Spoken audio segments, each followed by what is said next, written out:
So when you look at a business that's been profitable for, what, 50 years, a sprawling, multi-generational empire, you probably assume that the handover to the next generation is, well, it's a moment of celebration. But what if that handover, that transition, is actually an existential threat that could destroy the whole thing? Okay, let's unpack this. We're going to start this deep dive in Kathmandu, Nepal. I want you to imagine a 35-year-old heir to this massive, decades-old trading conglomerate. He's got a prestigious foreign MBA, he has the assets, the family name, and he's trying to get growth capital. But he's staring at a rejection letter from a big private equity firm. And the verdict wasn't just no, it was brutal. They said the company is an opaque black box, and, despite all its wealth, it's fundamentally uninvestable. And what's really remarkable there is that this one incident, which feels so personal, it's a sign of a quiet, profound crisis shaking the very foundations of Nepal's economy. So it's not just one guy's bad day. Not at all. The backbone of that economy, textile manufacturers, trading houses, you name it, they're all family-owned enterprises. And here is the staggering statistic from the sources we analyzed. Over 60% of these family businesses fail to survive the transition to the second generation. 60%. And it gets worse. A shocking 90% don't make it to the third. Wow.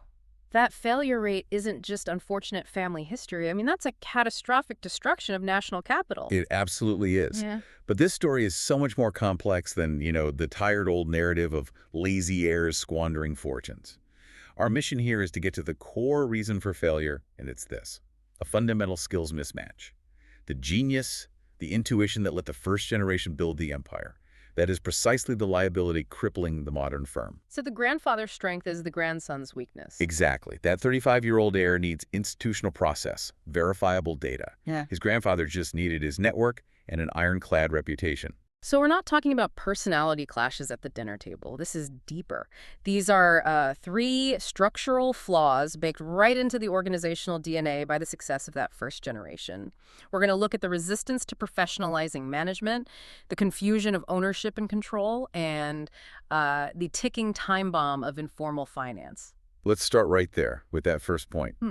The founder's dilemma, how their grit became a governance failure. Right. So the first generation, the founders, they were genuinely masters of chaos. They had to be. They didn't have clean regulatory systems or transparent supply chains. Their success hinged entirely on relational competencies, not procedural ones. Our sources use the term jugad. That improvisational genius. Yes, that entrepreneurial grit that let them navigate a customs blockade with a phone call. A business wasn't built on a contract. It was built on a personal favor from a supplier in Delhi or a long-standing relationship with a customs agent. And this is where the genius of the founder becomes the structural flaw for the successor.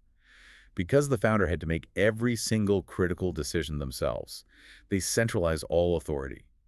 The organization never really professionalizes.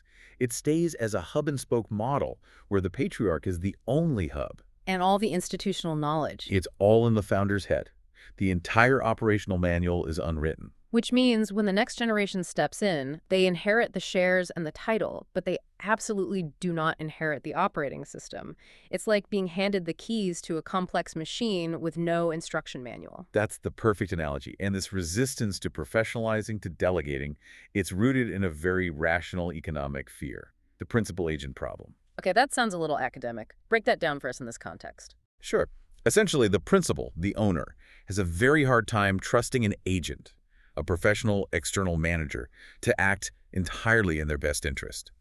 The owner fears the manager will, siphon funds or steal secrets. In mature economies, you have vast courts and contracts to police this. But in a place like Nepal, where legal recourse is slow, that fear is magnified tenfold. That makes perfect sense. If you can't trust the legal system to enforce a contract, you fall back on the only thing you do trust. Kinship. Loyalty. Exactly. But here's the critical consequence. This logic forces the business to pick its leaders from an astonishingly small talent pool, the immediate family, instead of the entire global market. Yeah. They are putting a self-imposed cap on their own scale. Okay, so if the family is choosing loyalty over competence, that leads us right to structural flaw number 2. The dangerous conflation of ownership and control, confusing the family throne with the CEO's chair. That's it, precisely. In mature capitalist economies, the separation of ownership and control it's a cornerstone of good governance. The owners appoint a board, and that board hires the most competent executive team. And it doesn't matter what their last name is? Competence is the only measure. But in this family context, the heir who gets the most shares automatically gets the CEO title, regardless of their capability. The right to own gets confused with the capability to manage. This is the birthright CEO model. And that leads to a predictable pattern of failure. Oh, shockingly predictable and devastating. The sources highlight a specific tragic archetype, the vanity expander. This is the second-generation leader who comes back with their fancy foreign degree, looks at the highly profitable but, let's say, unglamorous core business like cement manufacturing, and finds it beneath them. So they decide to diversify. Hard into high-profile, low-margin sectors, luxury boutique hotels, high-end real estate, fashion retail. It sounds less like strategic growth and more like managing for status, chasing prestige. It's status management, 100%. They drain cash from the neglected but profitable cash cow, that ugly cement factory, to fund these ego-driven ventures. The core business falters, the vanity projects fail, and suddenly the whole group is facing a financial crisis. And beyond the bad business choices, this model just poisons the internal culture. It drives away talent. If you're a skilled, loyal professional, maybe a 20-year veteran, and you see your career path blocked by a less capable 28-year-old family member, you're gone. It utterly destroys meritocracy. And this is why the rarest success stories, which often only happen in the third generation, involve a conscious, agonizing transition. These successful families choose to become strategic owners. They govern through a formal board with real independent directors, and crucially, they hired the best CEO available, period, regardless of last name. Which sets the stage perfectly for the third and maybe the most immediate existential threat, the toxic inheritance of informal financial practices. This is the time bomb under the balance sheet. This threat comes from the founders' mastery of the Bajikata economy. For decades, informal finance wasn't just common. It was a crucial competitive advantage. It was a rational response to a high-tax, cash-based system. So things like Dual accounting, a secret set of books with the real profits, under-invoicing at customs to cut import duties, and extensive use of the informal Hondiawala system for cross-border payments. they were playing the game required to survive at the time, but you're saying this advantage is now a catastrophic risk. Why the change? Because the entire operating environment has gone through a radical digital shift. The Nepalese government is aggressively digitizing oversight. Paper-based evasion is becoming obsolete. So those old practices are leaving a digital trail. A clear, undeniable digital trail. Take the Vehicle and Consignment Tracking System, the VCTS. It requires real-time digital tracking of all goods moving in the country if you under-invoice a shipment. The system sees the discrepancy immediately because the goods moved further down the value chain than the official paperwork says. Exactly. Or look at the Central Billing Monitoring System, the CBMS. It links retail sales terminals directly to the tax office. You can't hide cash sales anymore without leaving an immediate digital footprint. So the secret set of books is no longer secret. And this legacy creates two crippling consequences for the successor. It does. First, catastrophic audit risk. An audit is now much more likely, and it could trigger back taxes and penalties big enough to bankrupt the company overnight. And second, the capital blockade. This brings us right back to that rejection letter in Kathmandu. Correct. That heir can't produce the clean, audited financials needed for a big bank loan, let alone private equity or an IPO. The business is trapped, limited to its own hidden internal cash flow. That paints a very urgent picture of this inflection point. Succession isn't just a family affair. It's a brutal market mechanism sorting businesses into two distinct camps.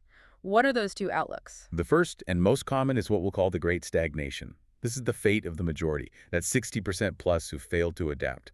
They're paralyzed. Paralyzed by bad leadership and the fear of cleaning up those books. Right. They enter a slow decline. The profitable core businesses lose market share. And critically, the wealth created by the founder isn't reinvested into industrial growth. It's parked in passive assets, land, real estate. Exactly. Which creates asset bubbles, but zero productive growth. It's a catastrophic destruction of national capital. But there is a counter-narrative, scenario 2, the professional leap. This is the minority, maybe 10 to 20% of firms who succeed. These are the families who see the founder's playbook as obsolete and make the painful decision to institutionalize. Meaning formal boards with independent directors, hiring professional CEOs based on competence, and cleaning up their balance sheets, facing that tax liability head-on. And the reward is immense. They get access to global capital, they can acquire their weaker rivals, they can attract international partners, adopt new tech, and expand beyond Nepal's borders. These firms become the new, resilient corporate champions. So, what this all means for you, whether you're looking at a legacy business or analyzing a company for investment, is that succession is not an inheritance, it's a strategic reinvention. And that leads to the ultimate test of any founder's legacy. It isn't the wealth they accumulated, it's their ability to build an organization that can thrive without them. So we'll leave you with this question to mull over. Is the structure of your organization designed to outlast its current leadership? Or is it fundamentally dependent on the genius of a single individual?